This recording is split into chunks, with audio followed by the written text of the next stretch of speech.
Welcome to the Baseface Network.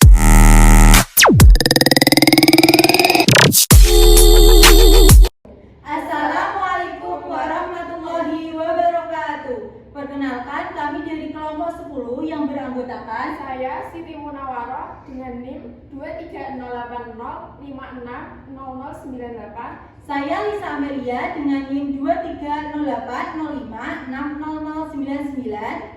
Saya Dwi Yuliana Mandani dengan NIM 23080560114. Kami di sini akan mempresentasikan modul ajar teori dinas yang akan dipresentasikan oleh Muna dan Manda. Selamat menyaksikan. Di sini saya akan menjelaskan tentang teori dinas.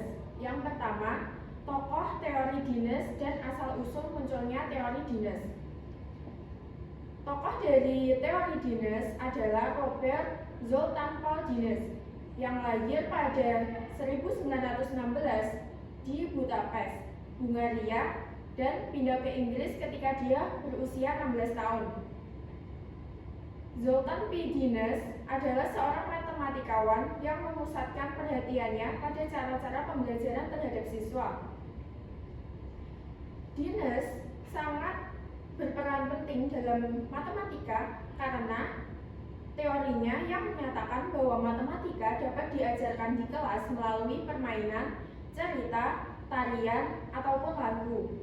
Dines adalah seorang penggagas awal dari apa yang disebut pembelajaran dari perspektif sosiokultural dan demokrasi. Next.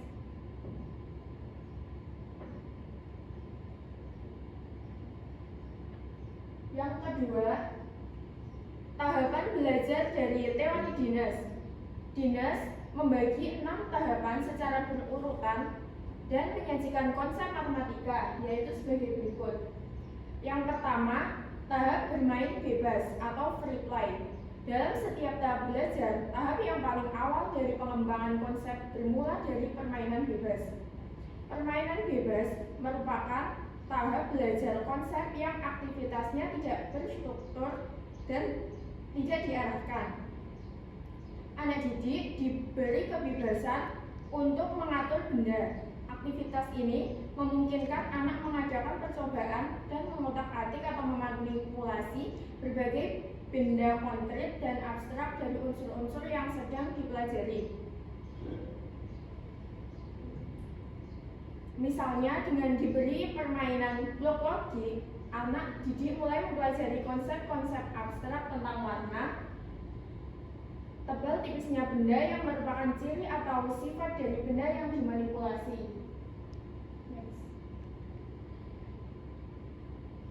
Yang kedua, tahap permainan atau games.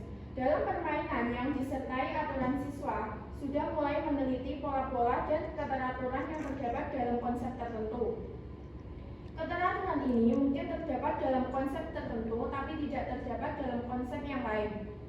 Anak yang telah memahami aturan-aturan, jelas dengan melalui permainan siswa, diajak untuk mulai mengenal dan memikirkan bagaimana struktur matematika. Contoh, dengan permainan blok logik, anak diberi kegiatan untuk membentuk kelompok bangun yang tipis atau yang berwarna merah. Kemudian, membentuk kelompok benda berbentuk segitiga atau yang tebal, dan sebagainya. Yang ketiga, next. Tahap penelaan kesamaan sifat atau searching for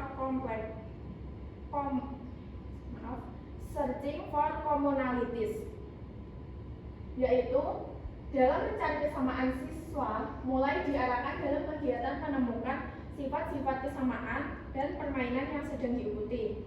Contoh dari kegiatan yang diberikan dengan permainan blok logik, anak dihadapkan pada kelompok persegi dan persegi panjang yang tebal.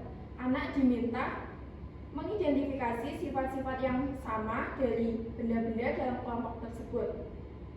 Yang keempat, tahap representasi atau representation.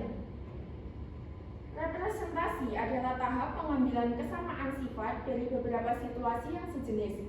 para siswa menemukan representasi dari konsep-konsep tertentu.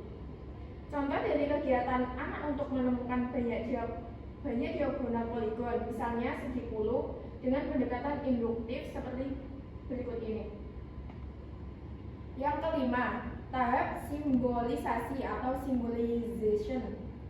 Simbolisasi termasuk tahap belajar konsep yang membutuhkan kemampuan merumuskan representasi dari setiap konsep-konsep dengan menggunakan simbol matematika atau melalui perumusan verbal.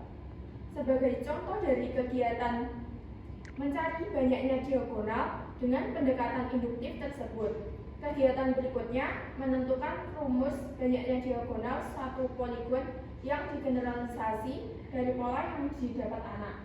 Seperti tabel di sini. Next. Selanjutnya yang keenam, tahap formalisasi atau formalization. Tahap formalisasi merupakan tahap belajar konsep yang terakhir. Dalam tahap ini, anak-anak dituntut untuk mengurutkan sifat-sifat konsep dan kemudian merumuskan sifat-sifat baru dari konsep tersebut. Sebagai contoh, anak-anak yang telah mengenal dasar-dasar dalam struktur matematika seperti aksioma harus mampu merumuskan teorema dalam arti membuktikan teorema tersebut. Pada tahap formalisasi anak tidak hanya merumuskan teorema serta membuktikannya secara deduktif, tetapi mereka sudah mempunyai pengetahuan dan seterusnya tentang sistem yang berlaku dari pemahaman konsep-konsep yang terlibat satu sama lain. Misalnya, bilangan bulat dengan operasi penjumlahan peserta mengandung sifat-sifat tertutup, komutatif, asosiatif, adanya elemen identitas, dan mempunyai elemen inverse, membentuk sebuah sistem matematika. Terima kasih. Selanjutnya akan dijelaskan oleh Manda. Selanjutnya, yang ketiga, implementasi teori belajar Dinas. Dalam pembelajaran matematika, teori belajar Dinas diterapkan dalam tahap-tahap seperti yang telah disebutkan di atas. Tahap tersebut dimulai dari hal-hal yang bersifat sederhana menuju pada hal-hal yang kompleks dan abstrak. Sebagai gambaran, maka akan diberikan sebuah contoh aktivitas pembelajaran matematika tentang konsep persamaan kuadrat dengan menerapkan teori belajar bisnis. 1. Tahap 1. Permainan bebas. Pada tahap ini, anak diberikan sejumlah perangkat belajar AM atau berupa persegi, bintang, dan lingkaran. Para siswa diberikan waktu bermain dengan benda-benda tersebut tanpa diberi arahan untuk membiasakan diri mereka dalam memanipulasi benda-benda yang telah diberikan. Yang kedua, tahap 2, permainan dengan aturan. Pada tahap ini, anak-anak diminta untuk menyusun benda-benda tersebut sesuai dengan arahan guru. Dimulai dengan menyusun 4 buah lingkaran, 4 buah bintang, dan 1 persegi yang membentuk persegi. Ini seperti contohnya. Selanjutnya, siswa diminta membuat persegi dengan bentuk yang sama, tetapi dengan menambah jumlah bintang dan persegi menjadi 2 garis seperti pada gambar berikut. Tahap 3, kesamaan sifat. Pada tahap ini, anak diminta untuk melihat persamaan-persamaan yang diperoleh dari setiap barisan bentuk yang mereka buat. Para siswa diminta untuk mengidentifikasi sifat-sifat yang mana pada tiap barisan bentuk yang mereka buat.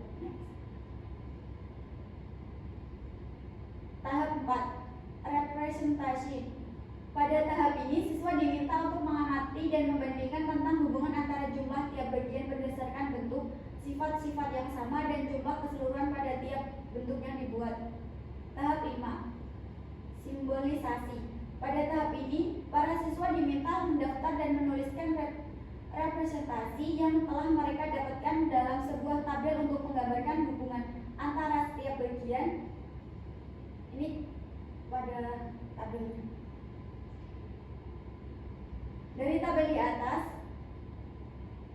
siswa diminta untuk merubah bilangan pokok kuadrat pada ruas kiri menjadi penjumlahan 2 bilangan, di mana salah satu bilangannya harus sama dengan jumlah baris lingkaran pada bentuk persegi yang dibuat seperti berikut. Tahap 6, formalisasi. Pada tahap ini, siswa diminta untuk membuktikan kebenaran rumusan yang sudah diperoleh serta mengembangkannya pada rumusan persamaan kuadrat yang lebih lanjut seperti 2ax kuadrat x kuadrat plus 2abx plus b kuadrat dan lain-lain. 4. Kelebihan dan kekurangan teori bisnis. Kelebihan dari teori bisnis antara lain: 1. Karena teori bisnis ini menggunakan permainan-permainan matematis yang konkret dan bersifat menyenangkan, maka poin matematika dalam bidang ini akan melekat sangat lama dalam pikiran siswa. 2. Konsep yang lebih baik dipahami dapat lebih mengakar karena siswa membuktikannya sendiri. C. Penerapan teori ini membantu siswa memahami materi dengan konsep dasar yang tepat dan sangat baik. 4. Dominasi guru berkurang dan siswa lebih aktif dengan banyak contoh dengan melakukan permainan siswa dalam menerapkan ke dalam situasi yang lain. Kekurangan dari teori bisnis antara lain: 1. Teori tidak semua matematika dapat disajikan dengan bermain. 2. Tidak semua siswa memiliki kemampuan yang sama dalam keterampilan bermain. 3. Bila pengajar tidak memiliki kemampuan mengharapkan siswa, maka siswa cenderung hanya bermain tanpa berusaha memahami konsep. Sekian dari kelompok kami.